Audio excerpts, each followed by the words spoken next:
Welcome to Victory Church Craddock. Please don't forget to like, subscribe and hit the notification bell. Glad to have everybody here this morning. Fortunately, it's not that hot like last Sunday. I'm sure I'm not going to be sweating like William sweat last week. So last week he said it was a sign of fear, so I hope nothing comes out here today. I asked for the children to stay here because today I'm going to not be preaching. I'm going to tell stories. So as you have seen with the songs we sang this morning, it is more about the God of breakthrough, the God that came through in your story, in your difficult situation. He was the God of all your days. Your days were numbered even before you were born. I mean, if you go and read Psalm 139, it tells you there that God had each of us on his mind. When we were born, all our days were accounted for. And you are here for a purpose, for his purpose. And if you go and read in 2 Peter 1, he has given you all things that pertains to life and godliness. So that's why you were born ready. You were born ready for whatever is lying before you and what you have to go through. So in the Bible, we have different stories. Who can recall their parents reading them Bible stories at night? Who is still reading to the children at night? Yeah. So there were some very nice characters and favorites and so on. Let's hear a few favorites. Bible stories, not that song. Lenny, who was your favorite Bible story? David, definitely. Who else? We had a different other guy. Samson. I mean, there's so many that we can look at and think, but this person is the idol of me, and that's who I think and who I'm looking up to as a person. Today I want to tell you 3 stories about 3 different characters in the Bible. Each had a different life, let's say it like that, and every one of them, there was almost something different. So, who knows Joseph? The story of Joseph. So, there's quite a few things of Joseph I didn't know. So, let's start off with Joseph. I'm going to read a lot out of the Bible, so you can open your Bibles. I'm going to go to Genesis 37. So, Joseph was in quite a big family. There were 13 children. Joseph was number 11, so he had 10 elder brothers. The problem with that is, Joseph's mother was the last wife of Jacob. And the 10 before him had 3 different mothers.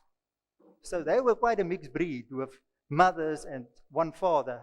Now, Joseph had the younger brother, Benjamin, and they had one sister. So, we're not, in these days, so used to having these big families. And I mean, I think there's, especially if you have different mothers, also there's a lot of factors that's attributing to what's happening in your family and your values and the systems and things there. So, but Joseph, he was, I will call him Mr. Goody Two-Shoes. Who knows Mr. Goody Two-Shoes? In Afrikaans, we say he's a pluggie. He always did the right thing. So, if you go and read with me here. Sorry, let me just get to that spot again. He was a dreamer. If you go and read the first part of chapter 37, you will see that he dreamed a lot of dreams. The problem with Joseph is he didn't keep the dreams for himself. He told all his brothers about the dreams. And the difficult thing about it was he told them that they're going to worship him one day. They're going to bow down to him. So he told the brothers the first time that they were in a field and they were cutting grain and they're making sheaves of grain. and his grain was standing at one spot, and the 10 other ones were standing in front of them, and they bowed down to him.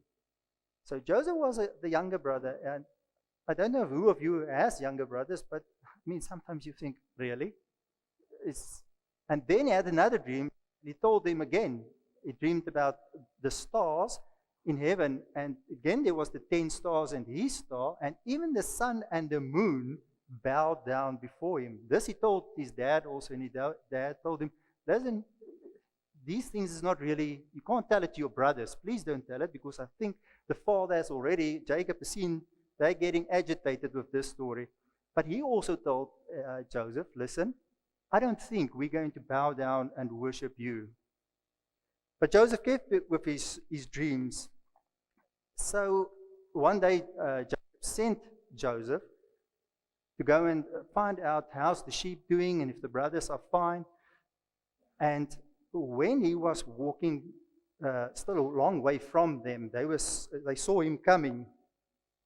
Let's read in Genesis 37, verse 19.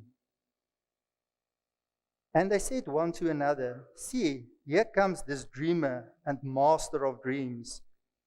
So come now, let us kill him and throw his body into some pit. Then you will say to our father, some wild and ferocious animal has devoured him, and we shall see what will become of his dreams. All of us has dreams, but how many death has been spoken about our dreams? There you can see his brothers is saying, we'll see what becomes of his dreams. He thinks we're going to bow down.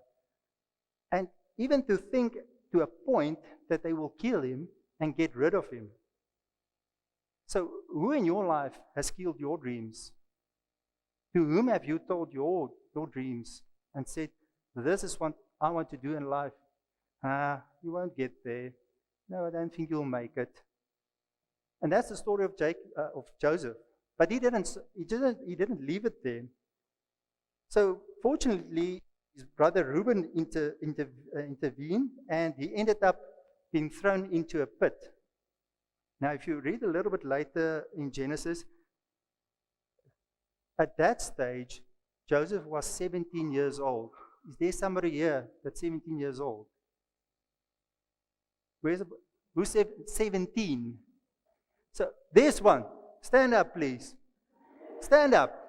17 years old. He's a boy. So what happens if you're 17 and your brothers throw you in a pit? You hear that they're going to kill you, but they throw them in a pit. And later on you read that he was begging and pleading with them to release him and don't leave him in the pit.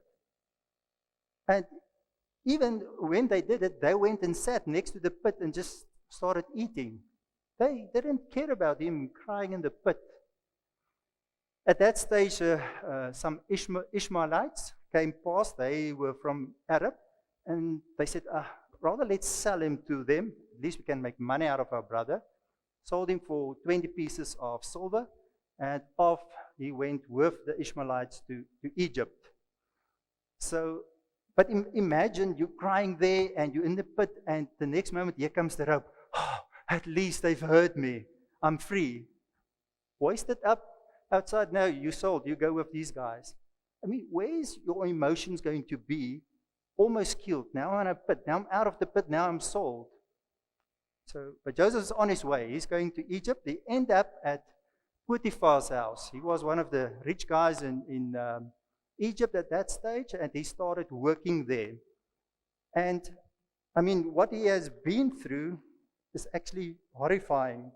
But let's read something very interesting. We go to Genesis chapter 39.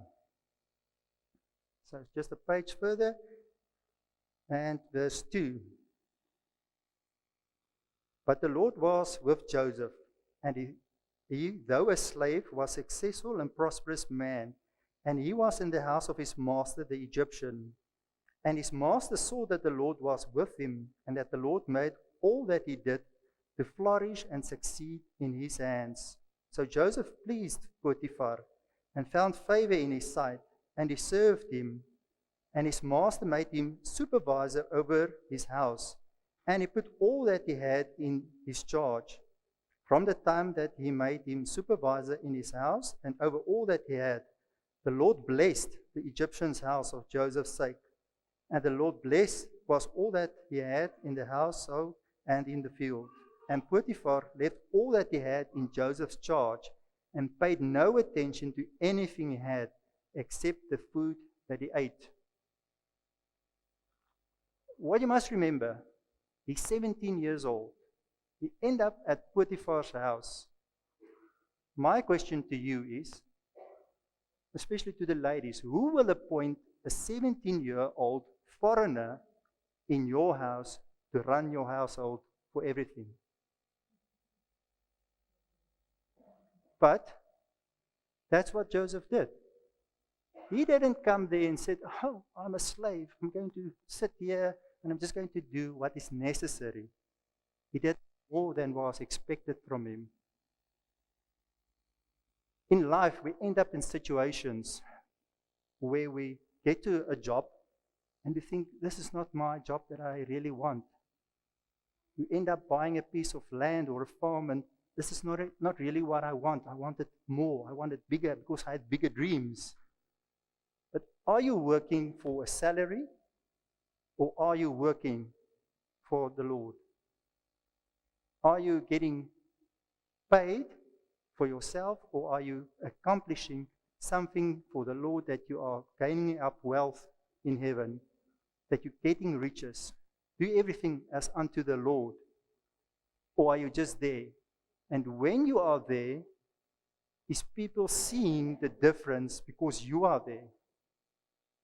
If you are the boss where you are they seeing that the business is blessed because of who you are? So it doesn't matter what you're doing in life. Don't earn a check. You need to pay, but do everything as you do it unto the Lord.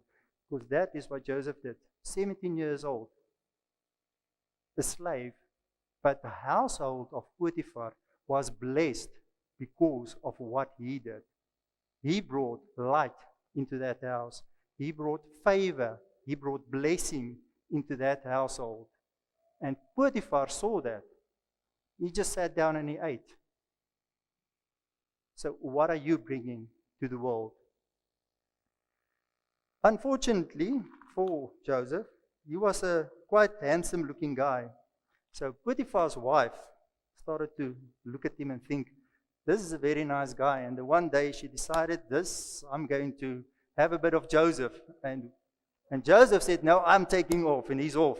And she ended up with a piece of clothing of him in her hands. And she went to her husband, told the husband that is what happened. Joseph came to her. Next moment, Joseph is in prison. So, being from the pit, being a slave, Potiphar's house, now in prison. I think in my life at that stage, I would have said, Lord, why? I mean, everything was going for him. He was in a spot where everything was prosperous and it was blessed because of him. Nothing he did caused him to end up in prison. So now he's in prison. And in prison, John, the people in prison, very nice guys there. There's not nice guys in prison. So he's actually gone from excellent position, one of the richest guys in Egypt, to prison where there's no nice guys. All right. So let's read what happened in prison. So we're going to Genesis 39, verse 40. But the Lord was with Joseph and showed him mercy and loving kindness. It never went away from him. That was always with Joseph. And gave him favor in the sight of the warden of the prison. And the warden of the prison committed to Joseph's care all the prisoners who were in the prison. And whatever was done there, he was in charge of it. The prison warden paid no attention to anything that was in Joseph's charge, for the Lord was with him and made he whatever he did to prosper. Isn't that amazing? He didn't say, now I'm in prison, this is this. I'm I'm stuck. I'm not going to do anything further. He continued to do the good work that the Lord has called him. The good work that the Lord has started in you, He will complete. He will bring it to perfection. And sometimes you are in a situation that you don't want to be, that you didn't ask for, but you're there. But if you do your part, even the prisoner warden gave him all the authority that he needed to have in there to bring the light back into the prison with all the bad people that's there. Imagine the light that is shone into those people's eyes. Remember, the Egyptians didn't know the Lord. They were far away from anything about the Lord God Almighty. Then Potiphar, no, not Potiphar, Pharaoh. That's like the state president of Egypt. He had a fight with his butler and his baker and chucked him into the prison there with Joseph. So they came there and they had dreams, each of them, and they didn't know what was these dreams about, but they told Joseph. So the butler dreamt that he was the guy that was pouring the wine into Pharaoh's cup. And he said he was, after the dream, Joseph told him, no, you'll pour the wine again in Pharaoh's cup. In 3 days you will be restored to your former place. So the baker also heard that he's revealing the dreams. He went to him and said, no, he had this dream. And Joseph tells him, sorry boy, bad luck for you. In 3 days you're going to go back to Pharaoh, but he's going to have your head chopped off. So he's not going to make it. The interesting thing, what I saw when I was reading this, is just a little bit further now in chapter 40 and verse 14. So when the butler went back to Pharaoh, Joseph told him, verse 14, but think of me when it shall be well with you, and show kindness, I beg of you, to me, and mention me to Pharaoh, and get me out of this house. So why would he tell the butler that's going back that he must call unto the state president, Pharaoh, and tell him about Joseph? I think because he remembered his dreams. He knew that if he can get there, his dreams will be fulfilled. Because why would he ask something like that? So he had vision. He knew where he was going. He knew what will happen. And he just had to nudge somebody to help him in this situation. The difficult part about it, 2 years later, nothing happened. Sometimes we think we do something and this is our moment. This is where it's going to happen. This is now my new business. I'm going to make money and I'm going to be a blessing to everybody. 2 years later, we're still stuck where we are. And do we still have hope? Do we still have that vision? Are we still holding on to that vision that the Lord gave us? So 2 years later, now Pharaoh has dreams. In any case, he tells the people, nobody can reveal the dreams to him.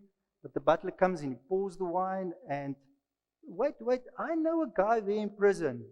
He can reveal dreams. So 2 years later, he recalls Joseph. So he calls on him. Joseph gets washed and get new clothes, ends up in front of Pharaoh.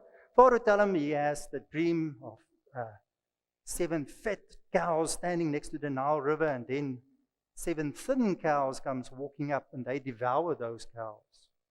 And then the next night he had another dream about 7 thick, ears of corn, and there came thin ears of corn, and they devoured those ones.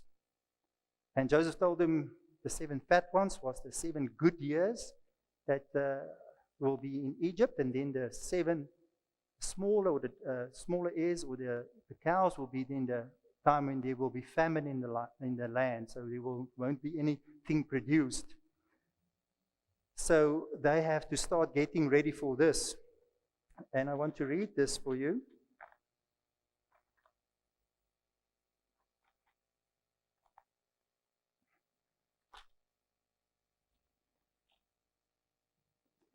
So after Joseph has told him his dreams, now in Genesis 41, verse 33, so Joseph tells Pharaoh, so now let Pharaoh seek out and provide a man discreet, understanding, proficient, and wise, and set him over the land of Egypt as governor. So he's actually telling the state president what he should do, and he's actually telling him about himself. We go down to verse 37. And the plan seemed good in the eyes of Pharaoh and the eyes of all his servants. And Pharaoh said to his servants, can we find this man equal, a man in whom is the Spirit of God? And Pharaoh said to Joseph, for as much as you, God, has shown you all this, there is nobody as intelligent and discreet and understanding and wise as you are. You shall have charge over all my house, and all my people shall be governed according to your word, with reverence, submission, and obedience. Only in matters of the throne will I be greater than you are. That happened when Joseph was 30 years old. From 17 to 30, 13 years later, he ends up where he has dreamed of. How many of us will stand in our dreams and our visions for 13 years, gone through all the things that Joseph went through? And that's why I say he is Mr. Goody Two Shoes, because he never faltered. He never wavered to the dreams he had. He stayed with that. And when the famine came and his family came down to Egypt to buy food there, they bowed down to him. But he wasn't arrogant. He didn't say, I told you so. Yeah, see now you're bowing down before me. He cried and wept because he was alive, they were alive, Father was still alive, and he said, please, everybody come here, because the Lord made provision for us. That God had a plan for this. All what happened with me was for your good and for my good, that I ended up here. So sometimes we do all the right things, and it ends up in wrong places, but we're still there because God planned it for us. Next guy I want to talk about, I will call him Mr. Not Good Enough. So, Mr. Not So Good Enough is Gideon. I don't know who of you knows the story of Gideon. So, they, over the Jordan, they're now in the promised land and going well with all the Israelites there. But they start worshipping idols and other gods. And the Lord led the Midianites and Amalekites, so I have to pronounce the name very, Amalekites, come in and raid them and steal their food and take their sheep and take their cattle and things. So they were struggling because it's not going well with them. So they were hiding most of the time. So let's go to Judges, chapter 6. So that's just after Deuteronomy and Joshua. Get to Judges 6. So Gideon is standing there in a winepress and he's eating some grain sheaves to get some grain to make bread because they have to hide everything from these guys. So why he's doing this? And then Judges 6 verse 11. Now the angel of the Lord came and sat down under the oak tree at Ophrah. Now if you read there, you'll see the angel of the Lord is with a capital letter. So it was Jesus that came there to sit there with him, which belonged to Joshua the Abiezrite, and his son Gideon was beating wheat in the winepress to hide it from the Midianites. And the angel of the Lord appeared to him and said to him, the Lord is with you, you mighty man of fearless courage. I think if the Lord appeared to me and he said those words over me, I would have, yes, Lord, I made it because you said it to me. But let's see what is Gideon's reply. And Gideon said to him, that's the Lord, oh, sir, if the Lord is with us, why is all this befallen us? So, how immature is he in his situation? Is all this befallen us, and where are all his wondrous works of which our forefathers told us, saying, Did not the Lord bring us up from Egypt? But now the Lord has forsaken us and given us into the hand of Midian. They came through the desert and in the promised land, so they have the stories of what happened of this good God. But remember, he was now born in a time when it's not going well. So where's all these nice stories about the God that's looking after them? He has grown up with Baal worship and things like that. That's why he say, "Oh, sir." He says not God or who you are. He doesn't know who's sitting there. So he doesn't know the grace and the loving kindness and the trust of a God. So that's why he says, "Oh, why, oh Lord, I don't see you in my life." But the Lord is not fazed by these things because he knows the plans and the thoughts that he has for you. And he replies to him, the Lord turned to him and said, "Go unto this your might, and you shall save Israel from the hand of Midian. Have I not sent you?" So the Lord already tells him what he is going to do, and telling that he's sending him, but still he's not there yet. So Gideon said to him, "O Lord, how can I deliver Israel? Behold, my clan is the poorest in Manasseh, and I am the least in my father's house." So often in our lives, we feel that we're not worthy, that we can't do this because I don't have a degree, I don't have a job, I wasn't placed in the right position to bring a change to other people. But that's not what the Lord is looking at. He's not looking at your physical appearance or what you have. He's looking at the heart. And he knows what he has put in your heart. He knows the thoughts and the plans he has for you. And that's why he is encouraging him. He is already telling him what he is and not what he thinks he is. The Lord said to him, "Surely I will be with you, and you shall smite the Midianites as one man." Gideon said to him, "If now I have favor in your sight, then show me a sign that it is you who talks with me." So he's asking the Lord, just confirm this for me.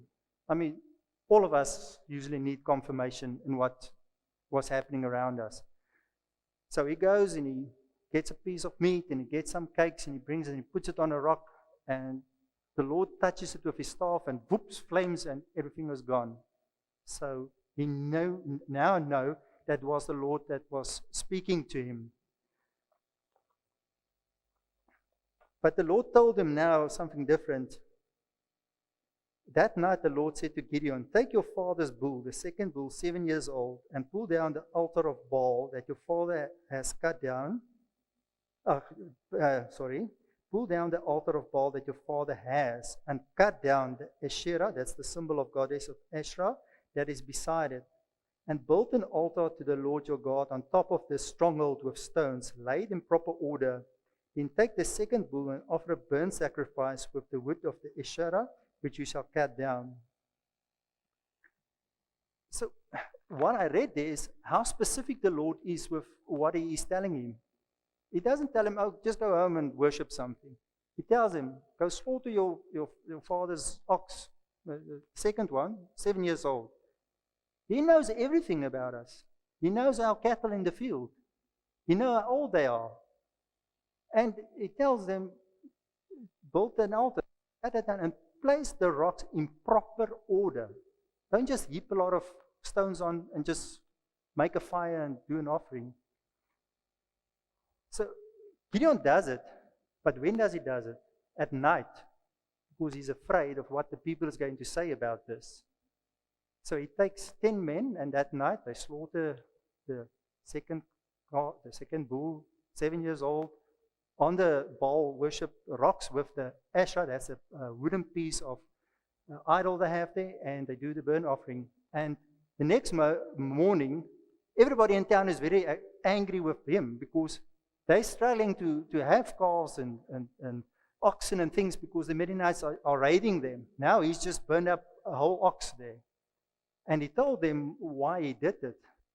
The amazing thing is that his father, his earthly father, came to his rescue with something astonishing. I mean, they were worshipping this Baal god now. And his father tells the rest of the town, if Baal is a god, let him stand up for himself and defend himself before you.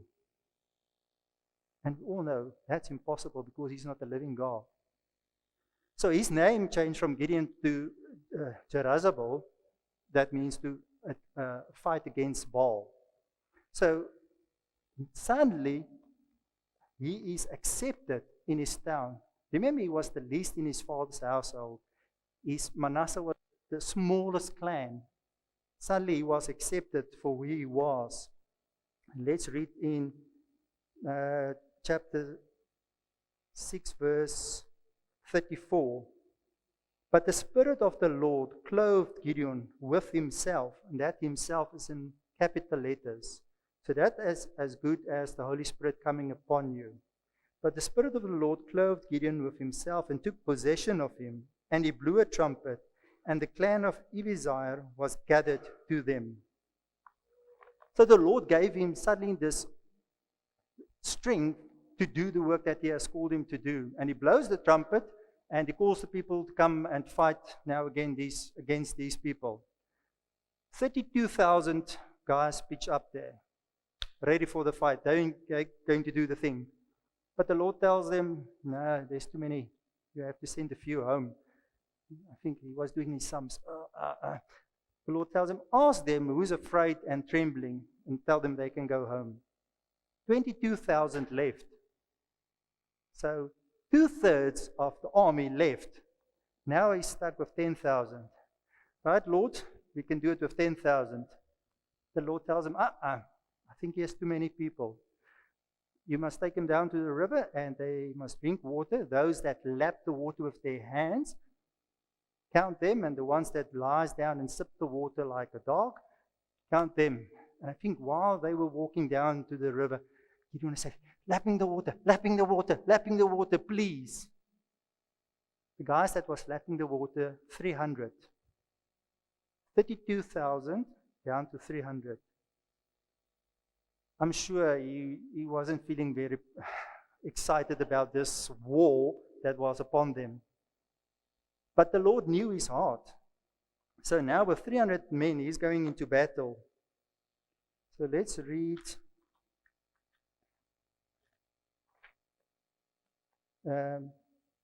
Judges 7, verse 9. That same night, the Lord said to Gideon, arise, go down against the camp, for I have given it into your hand. But if you fear to go down, go with Purah, your servant, down to the camp, and you shall hear what they say, and afterwards your hand shall be strengthened to go down against the camp. Even though he called him a mighty man, even though he was strengthened by the Spirit in him, he still had fear in his heart. So the Lord wanted to encourage him some more. So he sent him down to the camp. But what was amazing for me is that he asked or told him, take a guy with you, because I know you're going to fear. He knows our hearts. Before we even say it or do it, he knows what's in our hearts.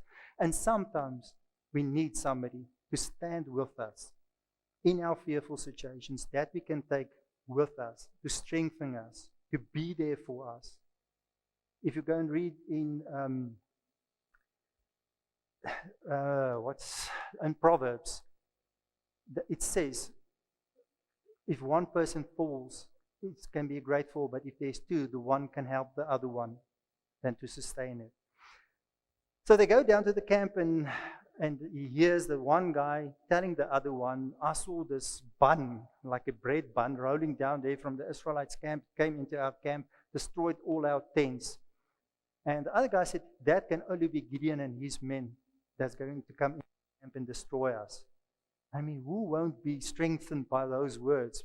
Because you can hear the fear in their hearts already. And how did they know about Gideon? Because he was the least of the Israelites with 300 men.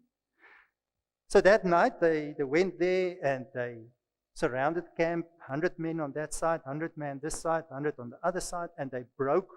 They had vases with lamps in. Suddenly the light, and they blew the trumpets, and it was confusion in the Midianites' camp. And they started to fight with one another and killing one another. I mean, the Israelites and Gideon didn't really have to fight. And when they were starting to fight, they took off. So who won the fight? The Lord. Nobody could claim a victory that night. Because from 32,000 to 300, not even picking up a sword to fight, just blowing trumpets, God gave them the victory. So it took somebody that didn't think anything of himself. He wasn't good enough. And the Lord showed him in this that he can obtain the victory if he does what the Lord tells him. And sometimes it's very specific things that the Lord told him. So how specific are you listening to the Lord? Are you hearing what He's saying to you? Are you reading the Bible and what you see, you glance over and think, it's not for me, it's Old Testament. No, it's not for me, maybe it's for another person. So sometimes we need to hear what the Lord is saying. The last guy I want to tell you about has got everything, but he's got nothing. So he doesn't have a future. He doesn't have a hope where he is heading at. Who knows Jonathan? Not the Jonathan sitting at the back. Jonathan. Who's Jonathan? Saul's son. So Saul is king. So what is Jonathan? He's a prince. So if your father is the king and you are the prince, you are heading for the throne. Problem is, who's Jonathan's best friend? David. So he knows everything about David. So what does he know about David? David is anointed to be the king. So what future does Jonathan have? Nothing. He's a prince, but his father's not going to make it. He's possibly not going to make it. His friend is going to be king. So what future, what outlook does he have? Where is he going to end up? He's not going to be the king of Israel. But let's read about Jonathan. This, for me, is one of the best stories in the Bible. We go to 1 Samuel 14. So now Saul is contending with the Philistines there, and they're fighting, and he gets cornered with 600 men in a valley. High ridge to the north, high ridge to the south, and they in this corner, and there's millions of Philistines in front of them. They look like grasshoppers. And where's the king? King Saul. He's sleeping under a pomegranate tree. So he doesn't care. He doesn't have a care in the world. He's sleeping. He doesn't think about what are we going to do now. 1 Samuel 14, we start reading from verse 6. And Jonathan said to his young armor bearer, "Come, and let us go over to the garrison of these uncircumcised. It may be that the Lord will work for us. For there is nothing to prevent the Lord from saving by many or by few." And his armor bearer said to him, "Do all that is in your mind. I am with you in whatever you think." Jonathan said, "We will pass over to those men, and we will let them see us. If they say to us, 'Wait until we come down to you,' then we will stand still in our place and will not go up to them. But if they say, 'Come up to us,' we will go up. For the Lord has delivered them into our hands, and this will be our sign." So both of them let the Philistines' garrison see them. And the Philistines said, "Behold, the Hebrews are coming out of their holes where they have been hiding themselves." The garrison men said to Jonathan and his armor bearer, "Come up to us, and we will show you a thing." Jonathan said to his armor bearer, "Come up after me, for the Lord has given them into Israel's hand." Just want to stop first there. For me, it's that last part, the Lord has given them into Israel's hand. In the beginning you read that he wants to do it, and he's telling his armor bearer, "We're going to do it." But then, when he saw that, he knows this is much bigger than himself. So that's why I say, for the Lord has given them into Israel's hand. Then Jonathan climbed up in his hands and feet, and his armor bearer after him. And the enemy fell before Jonathan, and his armor bearer killed them after him. And that first slaughter which Jonathan and his armor bearer made was about 20 men within a half an acre. And he was trembling and panicking with Philistines' camp in the field. And among all the men, the garrison and even the raiders trembling, the earth quaked and it became a terror from God. So he initiated, he asked the Lord a sign. He initiated to start doing what the Lord wanted to do. And he asked for a sign and it happened. But when he took the step, when he climbed out of the boat and stepped onto the water, what happened? The Lord intervened for him. He killed the first 20 guys, but then they were terrified. There was an earthquake. I mean, suddenly the Lord was there. So sometimes we need to take that step of faith to say, I am going to do for what I've asked the Lord. Because faith has to have feet. It has to be put in action. Let's read further. We go down to verse 21. Moreover, the Hebrews who were with the Philistines before that time, who went up with them into camp from the country round about, even they also turned to be with the Israelites who were with Saul and Jonathan. Likewise, all the men of Israel who had hid themselves in the hill country of Ephraim, when they heard that the Philistines fled, they also went after them in hot pursuit in the battle.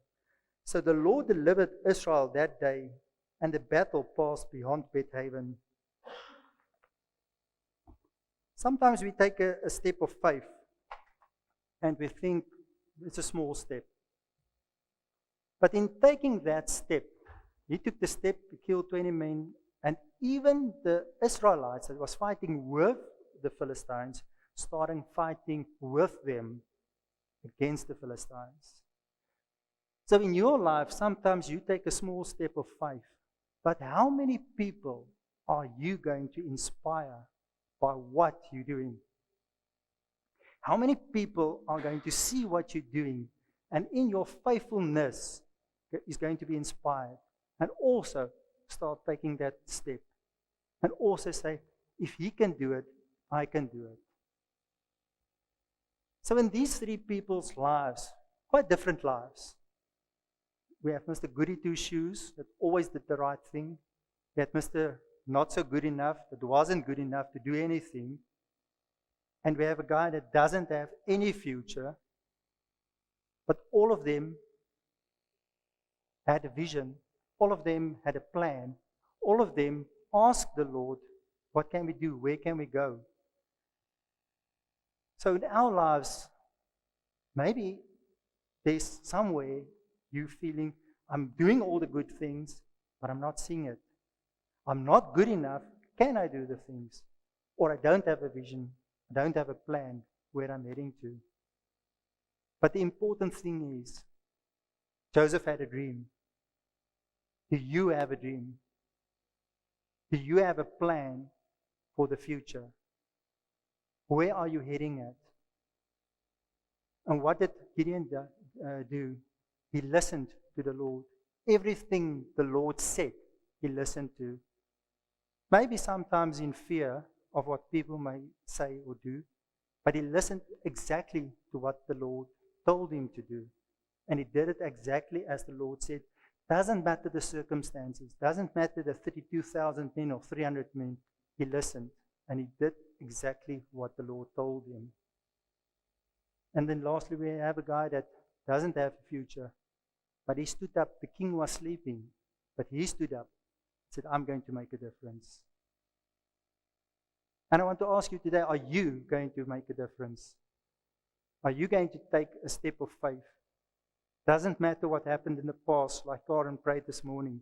Doesn't matter where you've been, what hasn't come through for you. Don't ask the question why. Ask the Lord, what am I going to do now? Where do you want to take me now? This is a new season. All the songs we sung today was about seasons in our lives. Seasons changed. And you may be in a season that you think, maybe I'm too old to do anything. I can't really move. I can't really go anywhere. I'm in an old age home and I'm sitting and I'm doing nothing, that's when you start praying, because that's what you can do. You have time and you can pray. And if you're young and you're still at school, 17 years old, have a big dream and say it to the Lord. Lord, I dream about this. I want to accomplish this. Lord, but help me. Ask questions of the Lord. Where and what am I going to do to get to that point? Because that's what Joseph did. He said to the butler, remember me when you're at Pharaoh. Because he knew people forget sometimes the goodness you do to them. Because that's what happened. Be good to sometimes to people and they forget it. But that's not the issue. You have sown a seed and you will reap the harvest, even if it takes 2 years after he told it to the butler. So today I'm asking you, are you ready to take that step of faith and say, I'm going to do it? Lord, I am willing to stand up and be sent by you. Because every person that sits here, the Lord knows your heart. You were born ready for a time as this. So if you want to, I want you to stand up today. And we're going to pray and ask the Lord, whatever is in your heart, to strengthen it like he strengthened Gideon. To take care of you like he took care of Joseph. And to, if you feel you don't have a future, you take your hand like Jonathan and conquer the world. And bring the light to the world. And bring heaven on earth so his kingdom can be expanded. Because that's what everybody is called to do, is the Great Commission. To go out and shine his light into the darkness. And the darkness couldn't stand against that light. So everybody is called. If you want to stand, I'm asking you to stand with me today. And we pray that the Lord will take you by the hand and strengthen you and give you a vision and give you a hope. And that he will guide you in this that he has planned for you.